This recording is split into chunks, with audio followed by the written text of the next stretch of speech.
വളരെ പ്രധാനപ്പെട്ട ഒരു വാർത്ത ദില്ലിയിൽ നിന്ന് നമ്മുടെ മുൻപിലേക്ക് എത്തുകയാണ്. ഇന്ന് സുപ്രീം കോടതിയിൽ ഏറ്റവും ഗൗരവതരമായ ഒരു കേസെടുക്കാൻ വേണ്ടി പോവുകയാണ്. അതായത് ഈ നിയമസഭ പാസാക്കിയ ബില്ലുകളിൽ മേൽ അടയിരിക്കുന്ന ഗവർണർക്കെതിരെ നമ്മുടെ സംസ്ഥാനം നൽകിയ കേസ് ഇന്നിപ്പോൾ സുപ്രീം കോടതിയുടെ പരിഗണനയിലേക്ക് എത്തുകയാണ്. ഗവർണർക്ക് സമയപരിധി നിശ്ചയിക്കണം ഒപ്പിടുന്നതിൽ എന്നാണ് ആ ഹർജിയിൽ കേരളം ആവശ്യപ്പെട്ടിരിക്കുന്നത്. തമിഴ്നാട് സർക്കാർ നൽകിയ ഹർജിയിലുണ്ടായ വിധി നമ്മുടെ മുൻപിലുണ്ട്. ആ വിധി കൂടി കേരളം ഇന്ന് സുപ്രീം കോടതിയിൽ ചൂണ്ടിക്കാട്ടും. ഒപ്പം തന്നെ തമിഴ്നാട് സർക്കാരിന്റെ കേസ് പരിഗണിച്ച ജസ്റ്റിസ് പർദിവാലയുടെ ബെഞ്ചിലേക്ക് ഈ നമ്മുടെ ഹർജി മാറ്റണമെന്നൊരു ആവശ്യം കൂടി നേരത്തെ കേരളം ആവശ്യപ്പെട്ടിരുന്നു. സിബി ദില്ലിയിൽ നമ്മളോടൊപ്പം ചേരുകയാണ് ഈ വാർത്തയുടെ സമഗ്രമായ വിവരങ്ങൾ പങ്കുവയ്ക്കാനായി. Sibi, good morning. ഏറ്റവും പ്രധാനപ്പെട്ട കേസാണ് ഇപ്പോൾ ഇന്ന് സുപ്രീം കോടതിയുടെ പരിഗണനയിലേക്ക് വരുന്നത്. ഗവർണർമാർക്ക് കാലപരിധി നിശ്ചയിക്കണം, സമയപരിധി നിശ്ചയിക്കണം ബില്ലുകൾ ഒപ്പിടുന്നതിൽ എന്ന സംസ്ഥാനം ആവശ്യപ്പെട്ട ഹർജി. തമിഴ്നാട് സർക്കാരിന്റെ ഹർജിയിൽ ഗവർണർമാർക്ക് കിട്ടിയത് നമുക്കറിയാം. കേരളവും വലിയ പ്രതീക്ഷയിൽ തന്നെയാണ് ഇപ്പോൾ ഈ കേസ് പരിഗണിക്കുമ്പോൾ.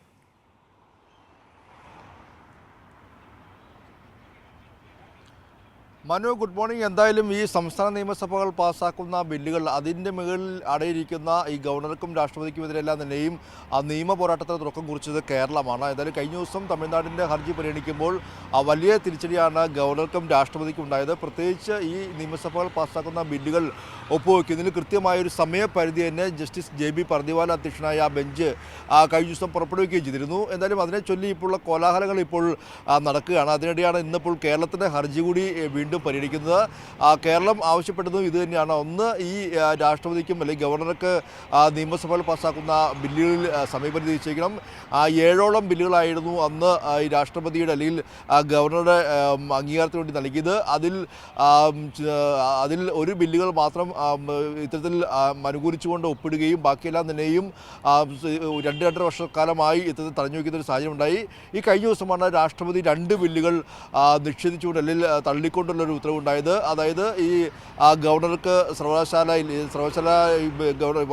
വൈസ് ചാൻസലർ പദവി നൽകുന്ന ഗവർണർക്ക് വൈസ് ചാൻസലർ പദവി നൽകുന്ന ആ നിയമ ഭേദഗതിയും അതോടൊപ്പം തന്നെ മറ്റൊരു നിയമവും, അങ്ങനെ 2 ബില്ലുകൾ രാഷ്ട്രപതി തള്ളുകയും ചെയ്തിരുന്നു. അത് തന്നെ ഏറെ വൈകിയാണ് കേരളം അറിഞ്ഞത്. കഴിഞ്ഞ ദിവസം ഈ ഹർജി പരിഗണിച്ചപ്പോൾ സ്വാഭാവികമായും സുപ്രീം കോടതിയിൽ കേരളം ചൂണ്ടിക്കാട്ടുകയും ചെയ്തിരുന്നു. ഇന്ന് ഈ ഹർജിയെ വീണ്ടും പരിഗണിക്കുമ്പോൾ അതിൽ ഏറെ പ്രതീക്ഷയുണ്ട്. പ്രത്യേകിച്ച് തമിഴ്നാടിൻ്റെ ഈ ഹർജിയെല്ലാത്തിനെയും സമയപരിധി നിശ്ചയിച്ച ഒരു ഘട്ടം കൂടിയുണ്ട്. ഇത് ഇന്ന് കോടതിയിൽ കേരളം വീണ്ടും ചൂണ്ടിക്കാട്ടും.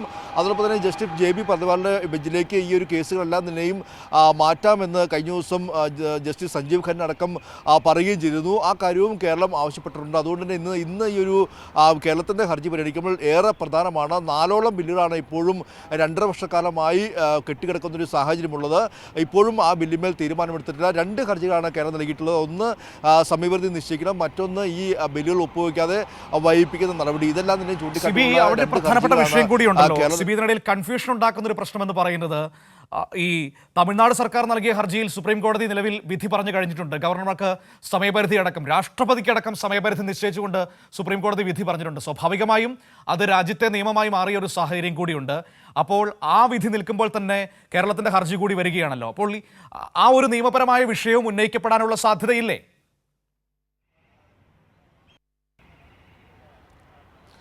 തീർച്ചയായും ഇന്നിപ്പോൾ ഈ കേസ് പരിഗണിക്കുന്നത് ജസ്റ്റിസ് PS നരസിംഹയാണ് കേരളത്തിൻ്റെ ഈ ഒരു ഹർജി പരിഗണിക്കുന്നത്.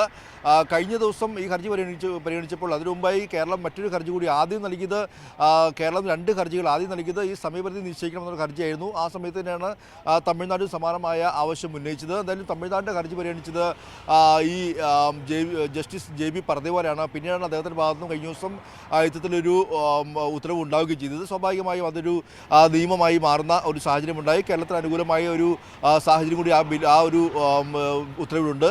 അത് ഇന്നിപ്പോൾ കേരളം ഈ ഒരു പുതിയ ബെഞ്ചിന് മുൻപാകെ ചൂണ്ടിക്കാണിക്കും. അതോടൊപ്പം തന്നെ പിന്നീട് കേരളം ഇത്തരത്തിൽ 7ഓളം ബില്ലുകൾ ഒപ്പുവെക്കാത്തൊരു സാഹചര്യം ഉണ്ടായിരുന്നു. ഇത് ചൂണ്ടിക്കാട്ടിക്കൊണ്ട് മറ്റൊരു റിട്ട് ഹർജി കൂടി നൽകിയിരുന്നു. ഈ 2 ഹർജികളും ഒറ്റ ബെഞ്ചിലേക്ക് മാറ്റാമെന്ന് ജസ്റ്റിസ് സഞ്ജീവ് ഖന്ന കഴിഞ്ഞ ദിവസം അറിയിക്കുകയും ചെയ്തിരുന്നു. അത് ഈ ജസ്റ്റിസ് JB പർദിവാലയുടെ ബെഞ്ചിലേക്ക് മാറ്റാമെന്നായിരുന്നു അദ്ദേഹം പറഞ്ഞിരുന്നത്. സ്വാഭാവികമായും അതുകൊണ്ട് തന്നെ ഈ JB പർദിവാലയുടെ ബെഞ്ചിലേക്ക് വരുമ്പോൾ ഈ കേരളത്തിൽ ഇനി ഒപ്പുവെക്കാത്ത ബില്ലുകളുമേലും സമീപ അഴിമതി സംബന്ധിച്ച എല്ലാ നിലയും കൂടുതൽ വ്യക്തത ഉണ്ടാകുമെന്ന കാര്യത്തിൽ സംശയമില്ല. എന്തായാലും കേരളത്തിൻ്റെ നിയമ പോരാട്ടത്തിൽ കേരളമാണ് ഒരു നിയമ പോരാട്ടത്തിന് തുടക്കം കുറിച്ചത്. എന്തായാലും കഴിഞ്ഞ ദിവസം തമിഴ്നാടിൻ്റെ ഹർജിയിൽ ഈ അനുകൂലമായ ഉത്തരവുണ്ടായ സാഹചര്യത്തിൽ ഏറെ പ്രതീക്ഷയോടെ കേരളവും ഉറ്റുനോക്കിയാണ്. ഇനി 4ഓളം ബില്ലുകൾ ഇപ്പോഴും 2.5 വർഷക്കാലം എന്ന് പറയുമ്പോൾ നമുക്കറിയാം ഒരു മന്ത്രിസഭയുടെ പകുതി സമയമായി എന്ന് പറയാം. അത് അന്ന് ഗവർണറായിരുന്ന ആരിഫ് മുഹമ്മദ് ഖാൻ്റെ കാലത്തുണ്ടായിരുന്ന ബില്ലുകളാണ് ഇപ്പോഴും തീരുമാനമാകാതെ കെട്ടിക്കിടക്കുന്ന ഒരു സാഹചര്യമുള്ളത്. ഇതെല്ലാം തന്നെ ഇന്നിപ്പോൾ കേരളം ചൂണ്ടിക്കാട്ടും. അതുകൊണ്ട് തന്നെ ഏറെ പ്രതീക്ഷയോടെയാണ് ഈ ഒരു പുതിയ ബെഞ്ചിലേക്ക് മാറുമോ എന്ന കാര്യവും അതോടൊപ്പം തന്നെ ഇനിയും ഉണ്ടാകുന്ന ഇന്നത്തെ ഉത്തരവും ഏറെ പ്രതീക്ഷയോടെയാണ് കേരളം ഉറ്റുനോക്കുന്നത്. കാരണം 4ഓളം ബില്ലുകളിൽ ഇപ്പോഴും തീരുമാനമാകാതെ കെട്ടിക്കിടക്കുന്നൊരു സാഹചര്യം ഉണ്ട്. മനു, ശരി, നമുക്ക് നോക്കാം എന്തായാലും എന്താണ് സംഭവിക്കാൻ പോകുന്നതെന്ന്. വളരെ ആകാംക്ഷയോടെയാണ് സുപ്രീം കോടതി നടപടികളെ നമ്മൾ എല്ലാവരും കാത്തിരിക്കുന്നത്. തമിഴ്നാട് സർക്കാരിൻ്റെ ഹർജിയിൽ കൊടുത്ത വിധി നമുക്കറിയാം. അതുകൊണ്ട് തന്നെ കേരളം അക്കാര്യമടക്കം ഇന്ന് സുപ്രീം കോടതിയിൽ ചൂണ്ടിക്കാട്ടുകയും ചെയ്യും. ഗവർണർമാർക്ക് സമയപരിധി വേണം എന്ന വളരെ പ്രധാനപ്പെട്ട ആവശ്യം തന്നെയാണ് കേരളവും ഉന്നയിച്ചിരിക്കുന്നത്. ആരിഫ് മുഹമ്മദ് ഖാൻ ഇവിടെ കിടന്ന് കാണിച്ചു കൂട്ടിയതൊക്കെ നമുക്കറിയാവുന്നതാണല്ലോ എന്തൊക്കെയായിരുന്നുവെന്ന്. അതുതന്നെയാണ് അത്തരത്തിലൊരു ഹർജിയുമായി സുപ്രീം കോടതിയിലേക്ക് പോകാൻ കേരള സർക്കാരിനെ പ്രേരിപ്പിച്ചതും. അതുപോലെ തന്നെയാണ് രവി എന്ന് പറയുന്ന ഗവർണർ തമിഴ്നാട്ടിലും ചെയ്തു കൂട്ടിയത്. ഏതായാലും ഇപ്പോൾ ഗവർണർമാർക്ക് ഈ ഭരണഘടനയ്ക്ക് മുകളിലേക്ക് വളരാനുള്ള ശ്രമങ്ങൾക്ക് കൂച്ചുവിലങ്ങിടുന്നതാണ് സുപ്രീം കോടതി ഇപ്പോൾ ചെയ്തുകൊണ്ടിരിക്കുന്നത്. അതാണ് നമ്മൾ കണ്ടുകൊണ്ടിരിക്കുന്നത്. അതുകൊണ്ടാണ് സുപ്രീം കോടതിയെ വിമർശിക്കുന്ന രീതിയിലേക്ക്, അധിക്ഷേപിക്കുന്ന രീതിയിലേക്ക് ചില BJP നേതാക്കളൊക്കെ പോകുന്നതും. നിഷികാന്ത് ദുബൈയുടെയൊക്കെ പരാമർശങ്ങൾ നമ്മുടെ മുൻപിലുണ്ട്. ഒരു നടപടി പോലും രാജ്യത്തിൻ്റെ പരമോന്നത നീതിപീഠത്തെ അധിക്ഷേപിച്ച MPക്കെതിരെ BJP നേതൃത്വം എടുത്തിട്ടില്ല എന്നതും ഏറെ ശ്രദ്ധിക്കപ്പെടേണ്ടതാണ്, വാർത്തയാക്കേണ്ടതാണ്. പക്ഷേ ദൗർഭാഗ്യവശാൽ അത് നമ്മുടെ മാധ്യമങ്ങൾ പറയുന്നതേയില്ല, മിണ്ടുന്നതേയില്ല.